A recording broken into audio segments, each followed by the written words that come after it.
Guys, welcome to लाइफोसॉफी। आज हम लोग बात करने वाले हैं on the topic called feminism.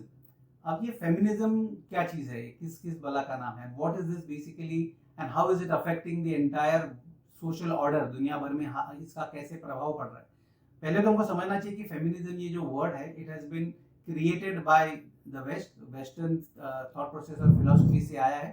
और वो इस फिलोसफीज में है जहां पर आपने देखा होगा कि वुमेन को एक निचला दर्जा दिया जाता है। देयर हैव बीन सोसाइटीज जहां पर फीमेल को पहले तो ह्यूमन ही नहीं समझा जाता था, उनके राइट्स नहीं होते थे। फिर उनको दबा के रखने के लिए वेरियस रिचुअल्स बनाए जाते थे, वेरियस स्टेप्स सोसाइटी के बनाए जाते थे, और उसमें if they don't follow in that then they were punished for it. There have been cases of witch burning, there have been cases of killing women.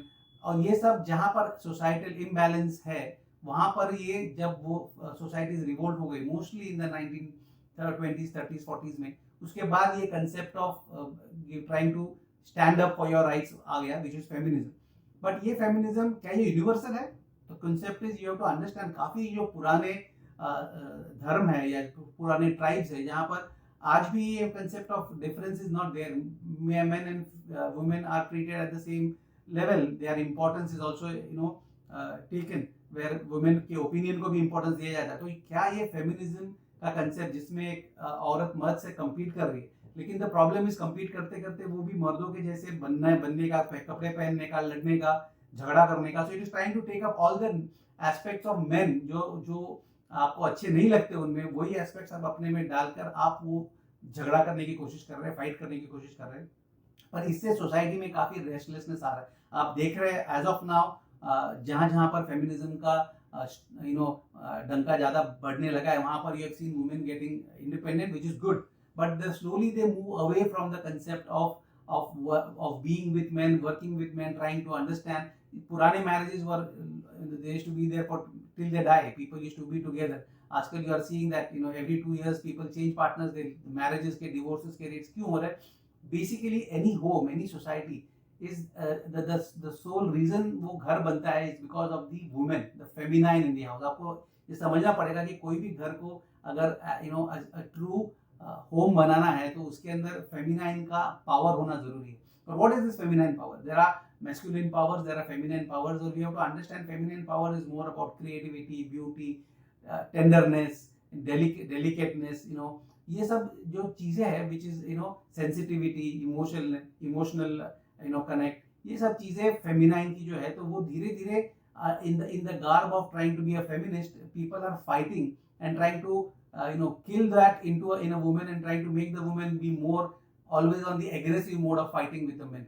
That is not going to help a solution, because any society where the women have hated men and tried to control men, you have seen that the men slowly deteriorate from that, and वहां पर फिर ये concept of संसार नहीं होता, because the moment they don't want to marry, they don't want to have children, which is fine, their own choice, but as a society if you see, the entire society deteriorates। इसीलिए आप देखते हैं आप Japan में, जहाँ पर 50-60% women above the marriageable age don't marry, probably they don't marry throughout their life, their birth rates are coming down, and because the birth rates are coming down, you have a big chunk of population which is quite old, लेकिन उसके against नए कोई पैदा नहीं हो रहे। तो over the next 50-60 years आप देखेंगे सोसाइटीज अपने आप खत्म हो जाएंगी, बिकॉज कोई होगा ही नहीं उसको उन सोसाइटीज के बारे में उनके वैल्यूज सिस्टम्स को प्रोपोगेट करने आगे। That is why if you see कि पुराने जितनी भी कल्चर्स थे धीरे धीरे क्यों वो खत्म हो गए, बिकॉज उसके अंदर उस पर्टिकुलर सोसाइटी के कंसेप्ट और रूल्स को होल्ड करके पॉजिटिवली कैरी फॉरवर्ड करने के लिए कोई था नहीं, और जो पावर्स ने उनको दबाने की कोशिश की वो उनके साथ होकर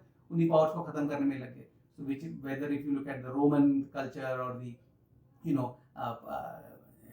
पारसी कल्चर, जो इंडिया में भी चल रहा है, लेकिन जहाँ ईरान जहाँ से शुरू हुआ वहाँ पर प्रॉब्ली खत्म हो गया। या even South American, Central American cultures, जो पुराने एबोरिजिनल कल्चर्स है, तो धीरे धीरे they are moved into the western model of thinking. और कभी भी एक बात तो फंडामेंटल है कि किसी भी चीज को एक पर्टिकुलर ब्रैकेट में बिठाकर आप नहीं कर सकते। हर इंसान अलग है, हर सोसाइटी अलग है, हर देश अलग है, इनफैक्ट हर रीजन का वेजिटेशन अलग होता है। तो you should never be working in a direction where सबको एक ही फ्रेम में फिट करे।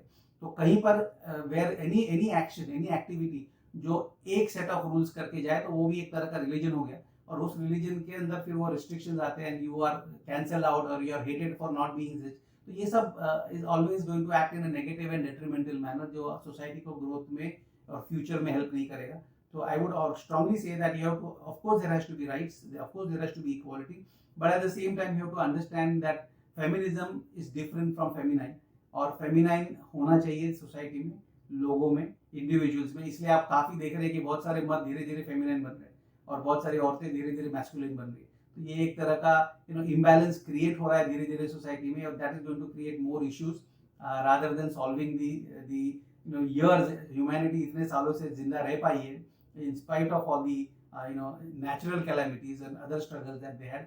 But धीरे धीरे when the society is reaching a state of good fortune, सबके पास enough पैसा है, enough well to do है, सब एक मिडिल क्लास लेवल के ऊपर आ रहे हैं, लेकिन अब ये फिलोसफीज उनको खाने लगेंगी और धीरे धीरे सोसाइटीज को ब्रेक करेंगी और try creating rifts or fights between individuals, which is not going to be healthy in the long run. So I would urge whoever is listening to this कि आप फेमिनिज्म को राइट पर्सपेक्टिव में देखिए और उसको वो एंगल चेंज करके let it be more on trying to value both the masculine as well as the feminine, because both are required. And also the in between जो ट्रांसजेंडर, उसका भी एक समाज ने जब क्रिएट किया है, उसका एक महत्व है. तो उसका महत्व को समझ कर how do you help and use that for the growth of the society, ये आपको देखना चाहिए. So quite a different topic, but give us your response on that and let's see how it goes from here. Till we meet again, take care, all the best, may the force be with you.